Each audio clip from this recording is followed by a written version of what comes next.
Everyone in the world knows that in sports and competitions there are rules, and if those rules aren't followed, the whole game can fall apart. Simple things like not touching the soccer ball with your hand if you're not the goalkeeper. But a lot of athletes and players end up trying to take shortcuts by cheating. The worst part is that some of them got caught cheating live on camera, and that's exactly what you're going to see right here today. So go ahead and drop a like, hit that subscribe button down below, and let's get into it.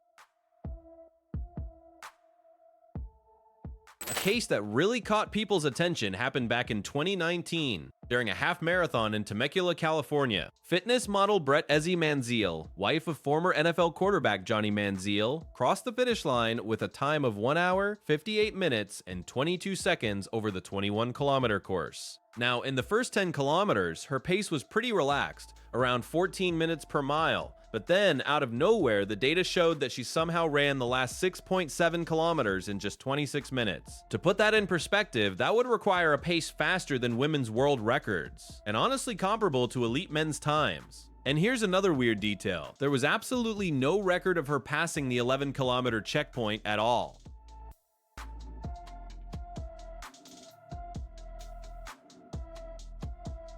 The internet was absolutely not having it. A lot of people started suspecting that she might have cut the course at some point during the race. Bree jumped on social media and denied everything. She said she trains all year long and that not every single checkpoint on the course was being strictly monitored. Even so, to this day, a whole lot of people look at those numbers and just cannot shake the feeling that she cheated. The math simply does not add up.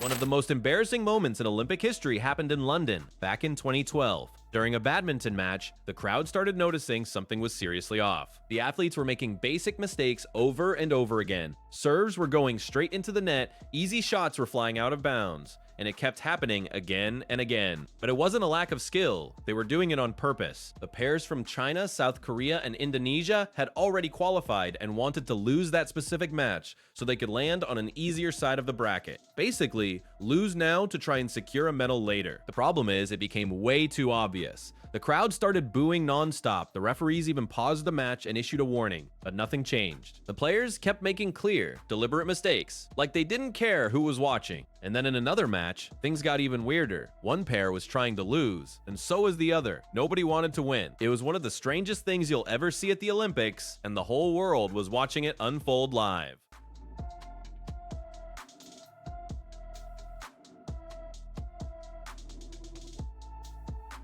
The World Badminton Federation carefully reviewed the case and decided to disqualify all 8 athletes involved, stating that none of them made any real effort to win their matches. In the end, trying to game the system completely backfired, and it became one of the most criticized moments in Olympic history. This one honestly looks like something out of a comedy sketch, but it actually happened live in Major League Baseball back in 1987. During a game between the Minnesota Twins and the California Angels, pitcher Joe Negro was already under suspicion. He had a reputation for doctoring the ball to alter its movement, which is completely illegal. Mid-game, after one of his pitches, the umpire asked for the ball and decided to take a closer look. Negro tried to play it cool, dropped the ball on the ground, handed it over, and then when they asked him to empty his pockets, that's the moment that went down in history. He pulled his hands out, and a piece of sandpaper just fell right onto the field. All of this happening on live television in front of every camera in the stadium.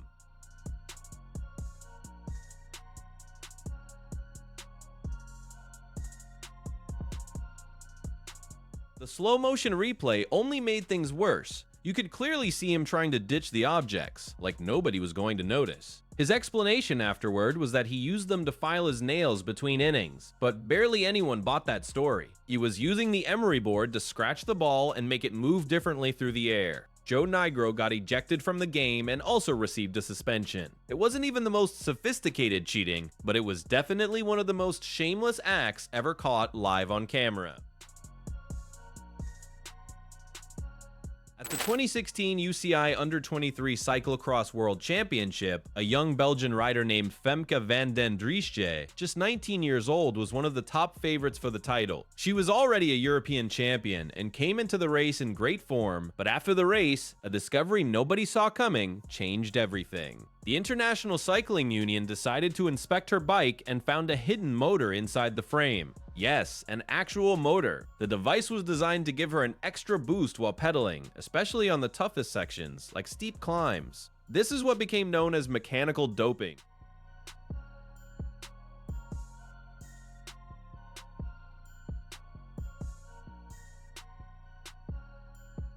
And honestly, that explanation didn't hold up at all. She claimed the bike wasn't hers, that a friend had left it near the team area and the mechanics accidentally brought it to the race venue. But that story only raised even more questions. I mean, at this level of competition, every single piece of equipment is carefully tracked and monitored. This was the very first time a hidden motor inside a bicycle was officially confirmed at an event of this scale. And that's exactly why this case made headlines all around the world. One of the most famous and controversial moments in soccer history happened at the 1986 World Cup. It was the quarterfinals Argentina versus England at the Azteca Stadium in Mexico. 6 minutes into the second half, the ball breaks loose inside the box after a weird deflection off the English defense. Diego Maradona sprints toward goalkeeper Peter Shilton. Both of them go up to contest the ball in the air. There's just one problem though. The goalkeeper was way taller. Even so, Maradona somehow manages to get a touch on the ball and it goes in.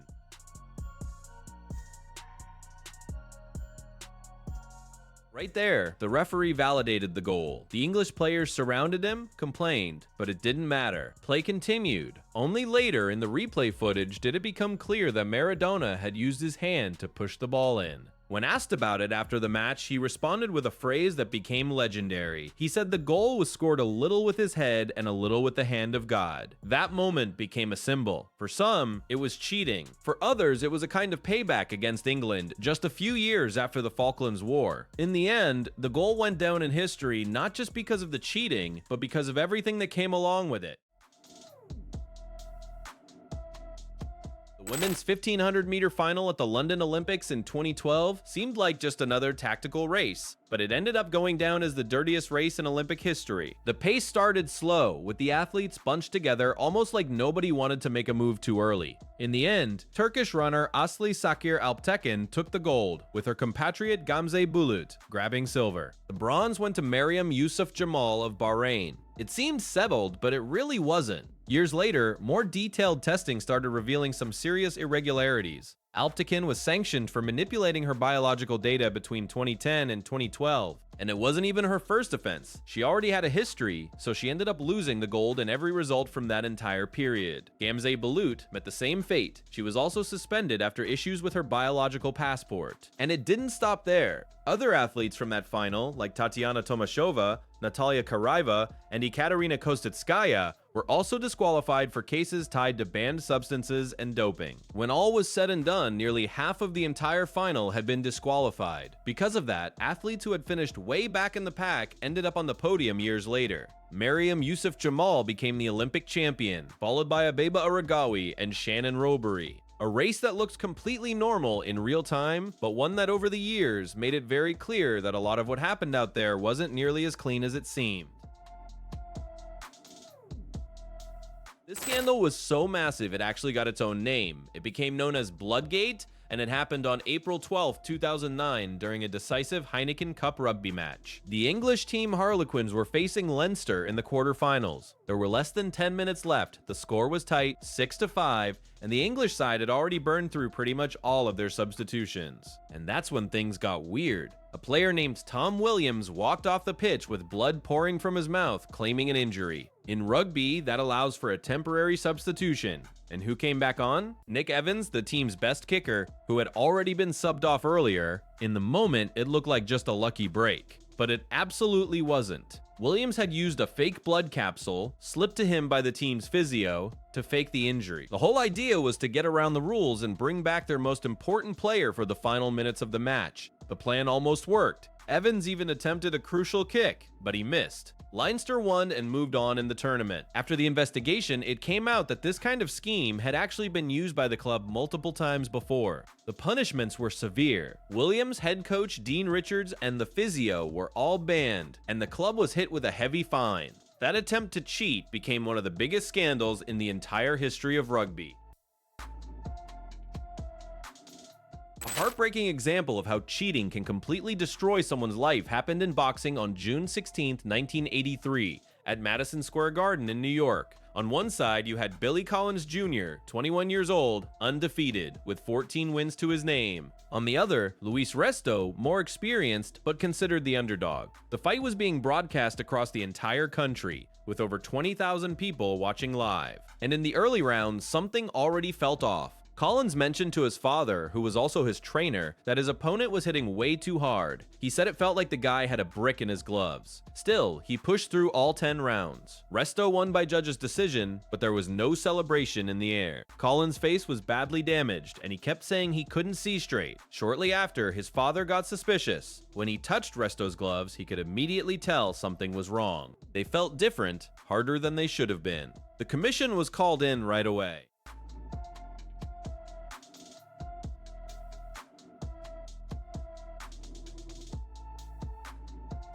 The investigation confirmed that padding had been removed from the gloves and the hand wraps were hardened with plaster. The fight result was officially overturned. Resto and his trainer were both banned and arrested in 1986. Collins never fought again. Just months later, he died in a car accident surrounded by mystery and unanswered questions. One single fight and 2 careers completely destroyed.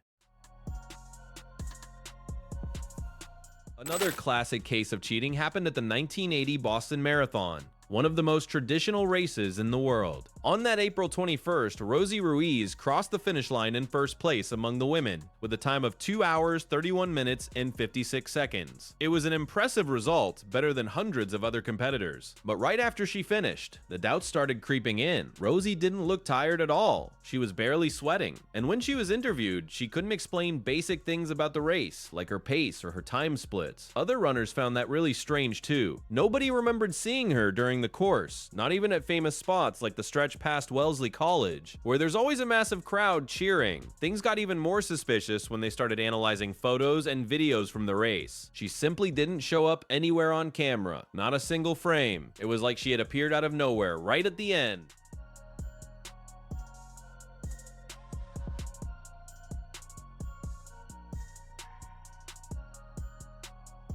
Two students claimed they saw Rose emerging from the crowd on Commonwealth Avenue. It was later revealed she had taken the subway and only ran about 1 kilometer of the entire race, which is over 42. 8 days later, she was disqualified. Canadian runner Jacqueline Garreau was awarded first place. To this day, people still wonder if she planned the whole thing or if it was just a massive miscalculation.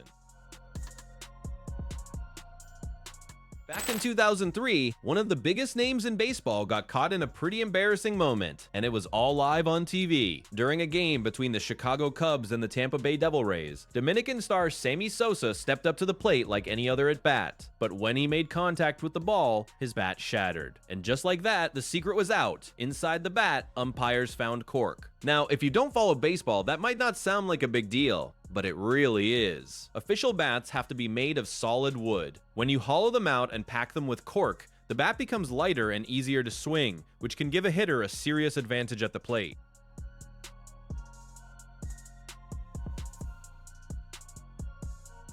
He was pulled from the game immediately after that. The whole thing aired on TV and became a worldwide story, especially because Sosa was already a massive star after that legendary home run chase back in 1998. He later claimed it was all a mistake. According to Sosa, that corked bat was only used for batting practice and accidentally made its way into the game. The league actually went and tested 76 of his other bats, and every single one came back clean. Still, he ended up suspended for several games. So was it really just an honest accident, or was he just trying to talk his way out of it after getting caught red-handed?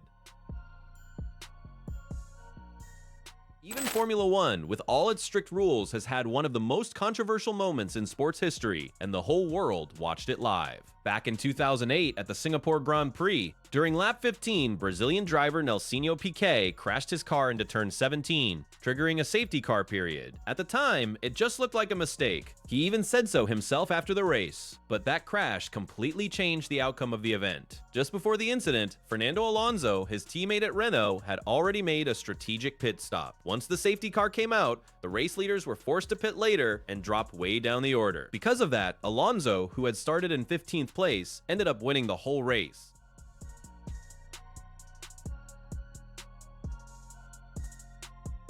first, nobody suspected a thing. It seemed like Alonso had just gotten lucky. But in 2009, after leaving the team, Piquet came out and admitted he'd been ordered to crash on purpose. The whole idea was to trigger the safety car at exactly the right moment. An investigation was launched, and Renault itself chose not to contest the findings. Key figures like Flavio Briatore and Pat Simons left the team and received heavy punishments. The scandal, known as Crashgate, is still talked about and debated to this day. And honestly, how many other clever forms of cheating are out there right now, being used by athletes and their teams, that we simply don't know about? Don't forget to subscribe so you don't miss more videos just like this one.